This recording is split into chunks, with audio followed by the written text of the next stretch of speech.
یہ پھر خالد عبد الرحمن ہی تھا جس نے ایک دن اس سے کہا تھا۔ وہ اسے قرآن پاک کا سبق زبانی سنا رہا تھا اور اسے احساس ہو رہا تھا کہ خالد عبد الرحمن مسلسل اس کے چہرے پر نظریں جمائے ہوئے تھا۔ جب اس نے اپنا سبق ختم کیا اور پانی کا گلاس اٹھا کر اپنے ہونٹوں سے لگایا تو اس نے خالد کو کہتے ہوئے سنا، میں نے کل رات تمہیں خواب میں حج کرتے دیکھا ہے۔ سالار منہ میں لے جانے والا پانی حلق سے اتار نہیں سکا۔ گلاس نیچے رکھتے ہوئے خالد کو دیکھنے لگا۔ اس سال تمہارا MBA ہو جائے گا، اگلے سال تم حج کر لو۔ خالد کا لہجہ بہت رسمی تھا۔ سالار نے منہ میں موجود پانی غیر محسوس انداز میں حلق سے نیچے اتارا۔ وہ اس دن اس سے کوئی سوال جواب نہیں کر سکا۔ اس کے پاس کوئی سوال تھا ہی نہیں۔ MBA کے فائنل سیمسٹر سے 2 ہفتے پہلے اس نے قرآن پاک پہلی بار حفظ کر لیا تھا۔ فائنل سیمسٹر کے 4 ہفتے کے بعد 23.5 سال کی عمر میں اس نے اپنی زندگی کا پہلا حج کیا۔ وہاں جاتے ہوئے اور وہاں سے آتے ہوئے اس کے دل و دماغ میں کچھ بھی نہیں تھا۔ کوئی تکبر، کوئی تفخر، کوئی رشک، کچھ بھی نہیں۔ اس کے ساتھ پاکستانی کیمپ میں ساتھ جانے والے شاید وہ 2 لوگ ہوں گے جو خوش قسمت ہوں گے۔ انہیں ان کی نیکیوں کے عوض وہاں بلایا گیا تھا۔ وہ قرآن پاک حفظ نہ کر رہا ہوتا تو حج کرنے کا سوچتا بھی نہیں۔ جو شخص حرم شریف سے دور اللہ کا سامنا کرنے کی ہمت نہ رکھتا ہو، اس سے یہ توقع رکھنا کہ وہ کعبے کے سامنے پہنچ کر اللہ کا سامنا کر لے گا۔ وہ ہر جگہ جانے کو تیار ہو جاتا مگر خانہ کعبہ جانے کی جرت نہیں کر سکتا تھا۔ مگر خالد عبد الرحمن کے ایک بار کہنے پر اس نے جیسے گھٹنے ٹیکتے ہوئے حج پر جانے کے لیے پیپر جمع کروا دیے۔ لوگوں کو حج پر جانے کا موقع تب ملتا ہے جب ان کے پاس گناہ نہیں ہوتے، نیکیوں کا ہی انبار ہوتا ہے۔ سالار سکندر کو یہ موقع تب ملا جب اس کے پاس گناہوں کے علاوہ کچھ بھی نہیں تھا۔ ہاں ٹھیک ہے، اگر میں گناہ کرنے سے خوف نہیں رکھتا تھا تو پھر مجھے اللہ کے سامنے جانے اور معذرت کرنے سے بھی خوف نہیں رکھنا چاہیے۔ صرف یہی ہے نا کہ میں وہاں سر نہیں اٹھا سکوں گا، نظریں اوپر نہیں کر سکوں گا، منہ سے معافی کے علاوہ اور کوئی لفظ نہیں نکل سکے گا، تو ٹھیک ہے، مجھے یہ سزا بھی ملنی چاہیے۔ میں تو اس سے زیادہ شرمندگی اور بے عزتی کا مستحق ہوں۔ ہر بار حج پر کوئی نہ کوئی شخص ایسا آتا ہوگا جس کے پاس گناہوں کے علاوہ اور کچھ بھی نہیں ہوگا۔ اس بار وہ شخص میں ہی صحیح، سالار سکندر ہی صحیح۔ اس نے سوچا، گناہوں کا بوجھ کیا ہوتا ہے؟ آدمی اپنے گناہوں کے بوجھ کو کس طرح قیامت کے دن اپنی پشت سے پھینکنا چاہے گا؟ کس طرح اس سے دور بھاگنا چاہے گا؟ کس طرح سے اسے دوسرے کے کندھے پر ڈالنا چاہے گا؟ یہ اس کی سمجھ میں حرم شریف پہنچ کر ہی آیا تھا۔ وہاں کھڑے ہو کر وہ اپنے پاس موجود اور آنے والی زندگی کی دولت کے عوض کسی کو بھی وہ گناہ بیچنا چاہتا تو کوئی یہ تجارت نہ کرتا۔ کاش آدمی کسی مال کے عوض اپنے گناہ بیچ سکتا، کسی اجرت کے طور پر دوسروں کی نیکیاں مانگنے کا حق رکھتا۔ MBA میں اس کی شاندار کامیابی کسی کے لیے بھی حیران کن نہیں تھی۔ اس کے ڈپارٹمنٹ میں ہر ایک کو پہلے سے ہی اس کا اندازہ تھا۔ اس کے اور اس کے کلاس فیلوز کے پروجیکٹس اور اسائنمنٹس میں اتنا فرق ہوتا تھا کہ اس کے پروفیسرز کو یہ جاننے میں کوئی آڑ نہیں تھا۔ وہ مقابلے کی اس دوڑ میں 10 گز آگے دوڑ رہا تھا۔ MBA کے دوسرے سال میں اس نے اس فاصلے کو اور بڑھا دیا۔ اس نے انٹرنشپ اقوام متحدہ کی ایک ایجنسی میں کی تھی اور اس کا MBA مکمل ہونے سے پہلے ہی اس ایجنسی کے علاوہ اس کے پاس 7 مختلف ملٹی نیشنل کمپنیز کی طرف سے آفرز موجود تھی۔ تم اب آگے کیا کرنا چاہتے ہو؟ اس کے رزلٹ کے متعلق جاننے کے بعد سکندر عثمان اب اپنے پاس اسے بلا کر پوچھ رہے تھے۔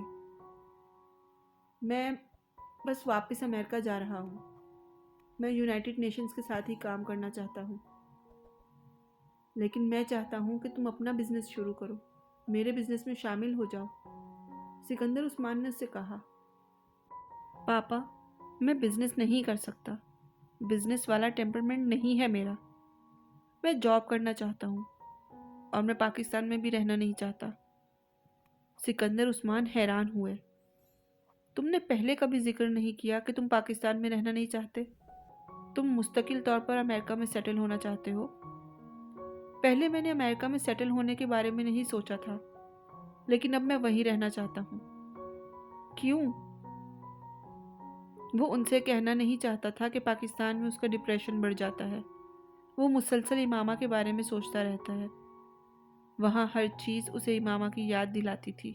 اس کے پچھتاوے اور احساس جرم میں اضافہ ہوتا رہتا تھا۔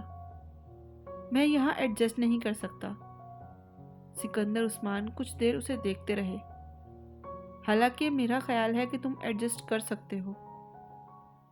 سالار جانتا تھا کہ ان کا اشارہ کس طرف تھا، مگر وہ خاموش رہا۔ جاب کرنا چاہتے ہو؟ ٹھیک ہے، چند سال جاب کر لو، لیکن اس کے بعد آ کر میرے بزنس کو دیکھو۔ یہ سب کچھ میں تم لوگوں کے لیے ہی اسٹیبلش کر رہا ہوں، دوسروں کے لیے نہیں۔ وہ کچھ دیر اسے سمجھاتے رہے اور سالار خاموشی سے ان کی باتیں سنتا رہا۔ ایک ہفتے کے بعد وہ دوبارہ امریکہ آ گیا تھا، اور اس کے چند ہفتے کے بعد اس نے یونیسیف میں جاب شروع کر دی۔ وہ نیو ہیون سے نیو یارک چلا گیا تھا۔ یہ ایک نئی زندگی کا آغاز تھا، اور وہاں آنے کے چند ہفتے کے بعد ہی اسے اس بات کا اندازہ ہو گیا تھا کہ وہ کہیں فرار حاصل نہیں کر سکتا تھا۔ وہ اسے وہاں بھی اسی طرح یاد آ رہی تھی۔ اس کا احساس جرم وہاں بھی اس کا ساتھ چھوڑنے پر تیار نہیں تھا۔ وہ 16 سے 18 گھنٹے تک کام کرنے لگا۔ وہ ایک دن بھی 3 سے 4 گھنٹے سے زیادہ نہیں سویا، اور دن رات کی اس مصروفیت نے اسے بڑی حد تک نارمل کر دیا تھا۔ اگر ایک طرف کام کا اس پہ اتنا انبار تھا جس نے اس کے ڈپریشن میں کمی کی تھی، اور دوسری طرف وہ اپنے ادارے کے نمایاں ترین ورکرز میں شمار ہونے لگا۔ یونیسیف کے مختلف پروجیکٹس کے سلسلے میں وہ ایشیا، افریقہ اور لاطینی امریکہ کے ممالک جانے لگا۔ غربت اور بیماری کو وہ پہلی دفعہ اپنی آنکھوں سے اتنے قریب سے دیکھ رہا تھا۔ رپورٹس اور اخباروں میں چھپنے والے حقائق میں اور ان حقائق کو اپنی تمام ہولناکی کے ساتھ کھلی آنکھوں سے دیکھنے میں بہت فرق ہوتا ہے، اور یہ فرق اسے اس جاب میں ہی سمجھ میں آ رہا تھا۔ ہر روز بھوکے سونے والے لوگوں کی تعداد کروڑوں میں تھی، اور ہر رات پیٹ بھر کر ضرورت سے زیادہ کھا لینے والوں کی تعداد بھی کروڑوں میں تھی۔ صرف 3 وقت کا کھانا، سر پر چھت اور جسم پر لباس بھی کتنی بڑی نعمت تھی، اسے تب سمجھ میں آیا۔ وہ یونیسیف کی ٹیم کے ساتھ چارٹرڈ طیاروں میں سفر کرتے ہوئے اپنی زندگی کے بارے میں سوچتا۔ اس نے زندگی میں ایسے کون سے کارنامے انجام دیے تھے کہ اسے وہ پرآسائش زندگی دی گئی تھی جو وہ گزار رہا تھا، اور ان لوگوں سے کیا گناہ ہوئے تھے کہ وہ زندگی کی تمام بنیادی ضروریات سے محروم صرف زندہ رہنے کی خواہش میں خوراک کے ان پیکٹس کے پیچھے بھاگتے پھرتے تھے۔ وہ ساری رات جاگ کر اپنے ادارے کے لیے ممکنہ اسکیمیں بناتا، پلانز بناتا، کہاں خوراک کی ڈسٹریبیوشن کیسے ہو سکتی ہے، کیا بہتری لائی جا سکتی ہے، کہاں مزید امداد کی ضرورت ہے، کن علاقوں میں کس طرح کے پروجیکٹس درکار تھے۔ بعض دفعہ 48 گھنٹے سوئے بغیر کام کرتا رہتا۔ اس کے بنائے ہوئے پرپوزلز اور رپورٹس ٹیکنیکی لحاظ سے اتنے مربوط ہوتے تھے کہ ان میں کوئی خامی ڈھونڈنا کسی کے لیے ممکن نہیں رہتا تھا، اور اس کی یہ خصوصیات اس کی ساکھ اور نام کو اور بھی مستحکم کرتی جا رہی تھی۔ اگر مجھے اللہ نے دوسروں سے بہتر ذہن اور صلاحیتیں دی ہیں تو مجھے ان صلاحیتوں کو دوسروں کے لیے استعمال کرنا چاہیے۔ اس طرح استعمال کرنا چاہیے کہ میں دوسروں کی زندگی میں زیادہ سے زیادہ آسانی لا سکوں، دوسروں کی زندگی کو بہتر کر سکوں۔ وہ کام کرتے ہوئے اس کے علاوہ اور کچھ نہیں سوچتا تھا۔ یونیسیف کے لیے کام کرنے کے دوران ہی اس نے ایم فل کرنے کا سوچا، اور پھر اس نے ایم فل میں ایڈمیشن لے لیا۔ ایوننگ کلاسز کو جوائن کرتے ہوئے اسے قطعی کسی قسم کا کوئی شبہ نہیں تھا کہ وہ اپنے آپ کو ایک بار پھر ضرورت سے زیادہ مصروف کر رہا تھا، مگر اس کے پاس اس کے علاوہ اور کوئی راستہ نہیں تھا۔ کام اس کا جنون بن چکا تھا، یا پھر اس سے بھی 2 قدم آگے بڑھ کر ایک مشن۔ فرقان سے سالار کی پہلی ملاقات امریکہ سے پاکستان آتے ہوئے فلائٹ کے دوران ہوئی۔ اس کے ساتھ والی سیٹ پر بیٹھا ہوا تھا۔ وہ امریکہ میں ڈاکٹرز کی کسی کانفرنس میں شرکت کر کے واپس آ رہا تھا، جبکہ سالار سکندر اپنی بہن انیتا کی شادی میں شرکت کرنے کے لیے پاکستان آ رہا تھا۔